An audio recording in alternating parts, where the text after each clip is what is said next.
Et c'est l'heure, comme chaque jeudi, de notre rendez-vous avec le rabbin Bruno Fison. Rav, bonjour.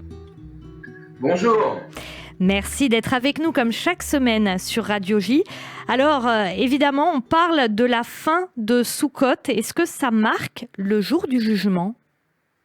Oui, tout à fait. Le dernier jour de Soukhot, c'est-à-dire dimanche, puisque dimanche soir, c'est une autre fête, la fête de Shemini Atzeret, mais dimanche, c'est tout à fait particulier, ça commence samedi soir. On considère que c'est le dernier jour du jugement. Alors, on a vécu tous Yom Kippour, ce jour solennel où Dieu juge les hommes, les âmes, et on dit à la fin de Yom Kippour, au moment de Neila, les portes se ferment. Elles ne sont pas tout à fait fermées, elles restent un petit peu entrouvertes, car durant la fête de Soukhot, où finalement le peuple juif, chacun va avoir cette sorte d'intimité avec son Créateur, et aussi un lien, et c'est très important, avec les siens, avec ses contemporains, au sein de ce cadre convivial de la Souka, eh bien c'est aussi un autre moyen de se rapprocher de Dieu, moins austère, plus joyeux, et c'est ce qu'on va fêter le jour dit de Hoshana Rabbah. On va étudier toute la nuit, et puis on va faire le matin un office un peu plus long, on n'a pas le temps de détailler aujourd'hui, mais quelque chose qui va bien marquer qu'effectivement, là, Dieu va juger les gens, mais cette fois-ci non plus comme un roi ou un juge solennel, mais plutôt comme un papa. Voilà, c'est ça le sens de ce dernier jour de Soukhot. Et Simchat Torah, quelle leçon pour le peuple juif ? Ah, Simchat Torah, c'est extraordinaire. Alors, juste une précision, en Israël, ça sera lundi.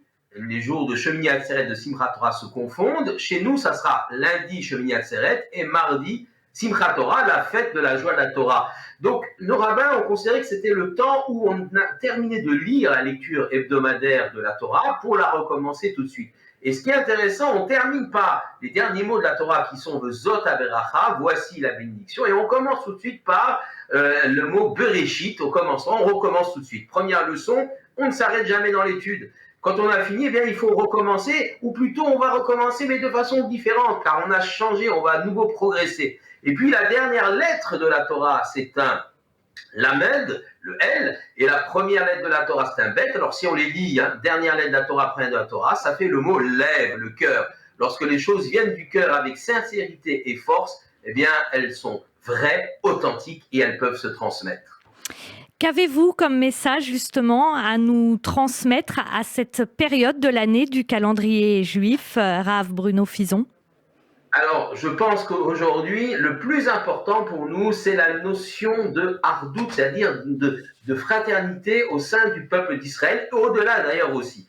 Et on nous raconte que la Torah a été donnée au peuple juif parce que celui-ci était uni. Il est écrit dans le texte, le peuple juif campa comme un homme, un seul homme avec un seul cœur. Il ne s'agit pas d'une fusion dans la négation des individus, mais simplement d'une idée de lien des uns avec les autres. Nous avons d'abord été choisis comme peuple, et ensuite seulement on nous a donné la Torah. La Torah ne pouvait être donnée à des individus, mais à un peuple conscient de son histoire et de la valeur de chacun.